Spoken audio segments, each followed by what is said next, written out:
Okay, we now have this whole thing sewn down. So what we're going to do is we're going to flip it over, and we're going to flip that under. We want to tuck this down, and then lay it right across there. And I'm going to pin that down. And we're going to do this a portion away.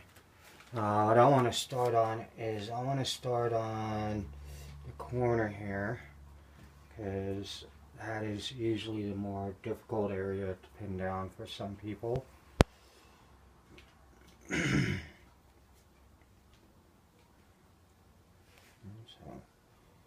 you see, I hope you can see how I'm doing this.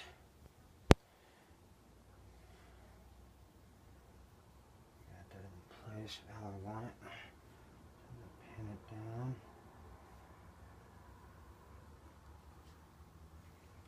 There we go.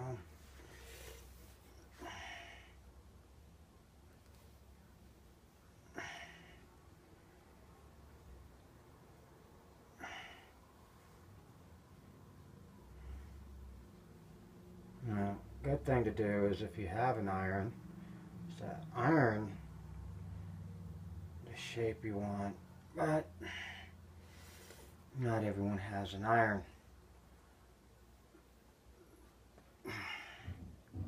Iron this would be a lot smoother, but I'm working this in a fashion expecting that not everyone has an iron. I mean, people in Europe and America can go out and buy an iron, but from what I hear, people in Brazil can be working as a lab tech and still be making the same amount as a McDonald's employee. So it's not like even a lab tech in Brazil can afford to just run out and buy a iron. Alright, now I have my thread pre-threaded, or my needle pre-threaded with green thread. I'm just going to start off right here. I mean, normally I'd pin the whole thing up, but I want to get to the process here of showing you. So I'm going to go ahead, tie this down. I like to tie my thread down to make sure that it doesn't come loose or anything. Most people I've seen, they don't even tie their thread down, and then they come to me and ask, why is my thread coming undone? Well, you didn't tie it down. Tie it down, it makes it more stronger. Okay, now I'm going to sew this down on the end. This is going to involve flipping it back and forth. Okay, so there we go. I'm going to keep that, tuck that out. You see how this is all getting bunched up right there? I'm going to straighten that out. Don't want it to get bunched up, because then I end up with a big old knot right there. So I want to use small stitch work.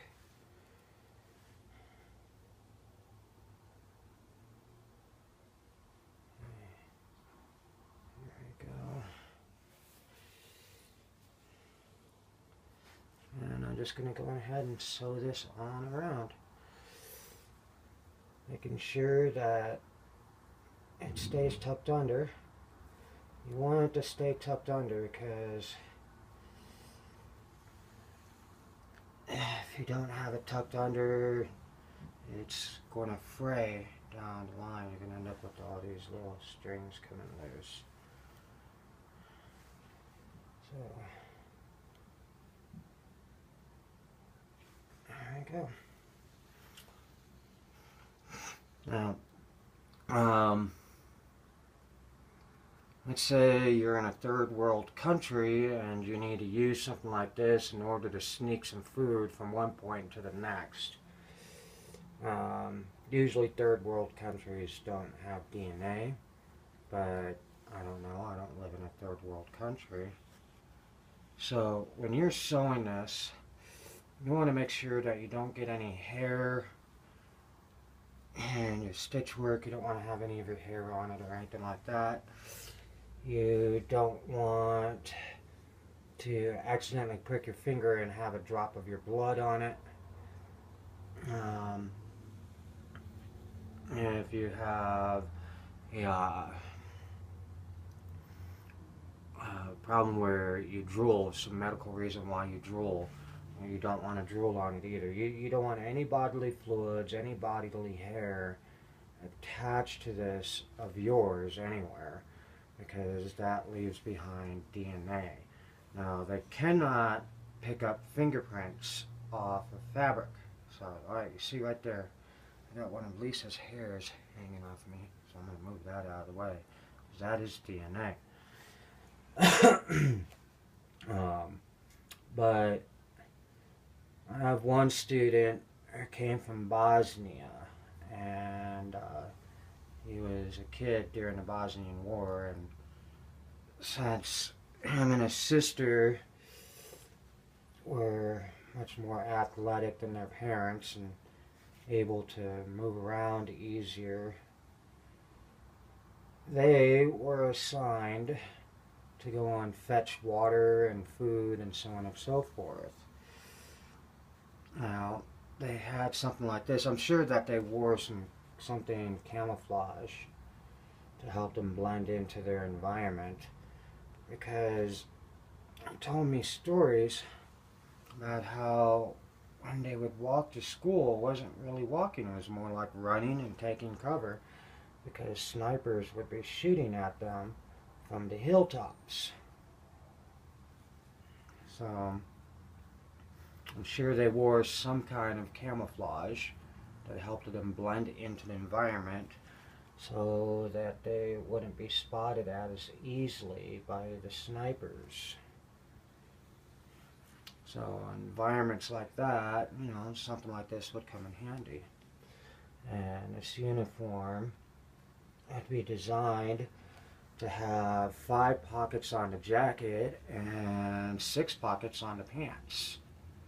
So that's a total of 11 pockets that you can be running food from point A to point B to feed your family, and they're camouflaged within your environment, so it makes you less seen. So, you know, that's one scenario where I could see in modern times where this kind of outfit would be needed. I see right there, I'm starting to bunch up. So, I want to straighten my cord out. Notice I'm using my hand to straighten the cord out. Very carefully, using my fingers to straighten it out,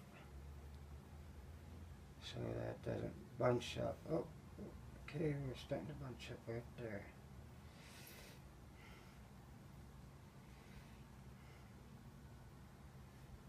I hate it when that happens. Just straighten the cord out, take that pin away. Okay, just look and see what the problem is. Okay, we got 2 cords wrapping around each other, so we got one shorter.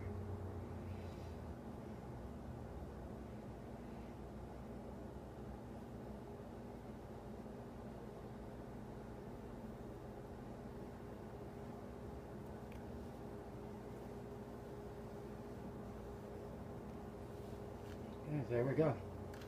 Got it fixed.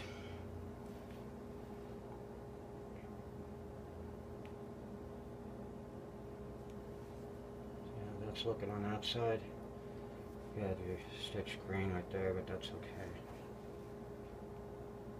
So, anyways, I'm going to be doing this all the way around, and when I get done with that, I will show you how to start attaching it to the jacket.